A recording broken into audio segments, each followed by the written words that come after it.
সজনে পাতা কিন্তু আমাদের শরীরের জন্য অনেক উপকার আর অনেক রোগের ওষুধ, এটা আমরা সবাই জানি। কিন্তু অনেকভাবে সজনে পাতাটা খাওয়া যায়, অনেকে আছে খেতে পারেন না। আর আমি সুন্দর একটা নাস্তা তৈরি করলাম আজকে সকালবেলা। হাই গাইস, আসসালামু আলাইকুম, কেমন আছে সবাই? আশা করি সবাই ভালো আছে। আলহামদুলিল্লাহ আমি অনেক অনেক ভালো আছি। তো প্রথমে কিন্তু আমি পাতাগুলো সুন্দর করে এড়ায় আনি, সেরা নেওয়ার পর সুন্দর করে এগুলো আমি কুচি কুচি করে কেটে নিতেছি।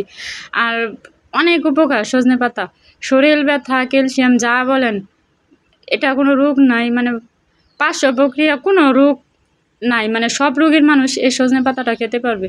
তো সুন্দর করে আমি কুচি কুচি করে পাতাটা কিন্তু কেটে নিয়েছি। কেটে নেওয়ার পর আমি সুন্দর করে এগুলো এখানে আমি আমার পরিমাণ মতো আমি যতটুকু নাস্তা তৈরি করব ততটুকু চালের গুঁড়া আর আটা আমি ব্যবহার করছি। আটাটা দিয়েছি আমি কারণ সুন্দরভাবে মানে মিক্স হওয়ার জন্য, যাতে ভেঙে যাওয়ার সম্ভাবনা না থাকে।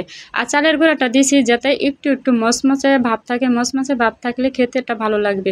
তো পরিমাণ মতো লবণ দিয়ে আমি সুন্দর করে এগুলো গুলে নিতেছি। গুলে নেওয়ার পর এটা আমি 10 মিনিটের জন্য রেস্টে রেখে দিব, কারণ এটা একটু ভিজলে সুন্দর হয়।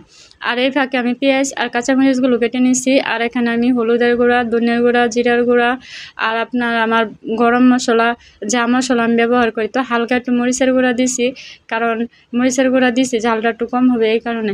তো মরিচের গুঁড়াটা না দেওয়াই ভালো, কারণ কালারটা কিন্তু সুন্দর হয় মরিচের গুঁড়া না দিলে।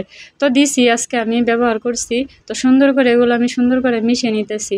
মিশিয়ে নেওয়ার ভালো করে মেখে তো দেখলাম যে হালকা একটু মানে শুকনা শুকনা ভাব, যেহেতু চালের গুঁড়া তাই একটু নরম দরকার আছে, এই কারণে আমি পানিগুলো দিছি। পানি দেওয়ার পর সুন্দর করে খোলার ভিতর হালকা তেল দিয়ে দিলাম। তেল দেওয়ার মানে তেল দিলে আপনার মানে এই জিনিসটা মচমচে হবে আর কি, মচমচে হলে খেতে ভালো লাগবে। সবাই তো চায় যে একটু মচমচা হোক, একটু ভালো লাগুক খেতে। আর খুবই সুন্দর করে এগুলো আমি মানে আলতো আলতো করে সুন্দর করে আর কি ছড়িয়ে দিতেছি।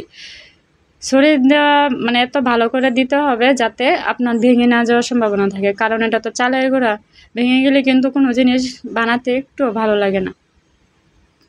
তো আমি আবার হালকা একটু পানি হাতে ভিজিয়ে সুন্দর করে এগুলো আমি ছড়িয়ে দিলাম আর উপরে সমান করে দিছি। তো দেওয়ার পর হালকা আমি 10-20 মিনিট বা 15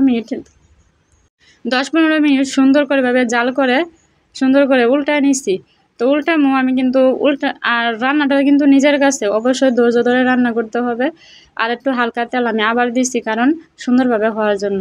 আর ধৈর্যভাবে রান্নাটা অবশ্যই করতে হবে, কারণ সব ক্ষেত্রেই পিঠা বলেন, চাপড় পিঠা বলেন, যাই বলেন, কিন্তু সুন্দরভাবে মানে ধৈর্য ধরে রান্নাটা সুন্দর হয়, তাহলে পুড়ে যায় না আর রান্নাটা খুবই সুন্দর হবে। এই কারণে আমি সব রান্নাই মানে ধৈর্য ধরে রান্না করি। তো একটু দেরি হোক কোনো সমস্যা না। তো আমি কিন্তু একেবারে দিছি, কারণ আমি পুরাটা ফ্যামিলি মানে আমরা সবাই মিলেমিশে খাবো আর কি, এই কারণে আমি এইভাবে দিছি। আপনারা চাইলে পাতলা করেও দিতে পারেন, সেই ভালো হয়েছে খেতে, অনেক ভালো।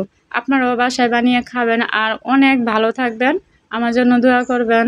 আল্লাহ হাফেজ।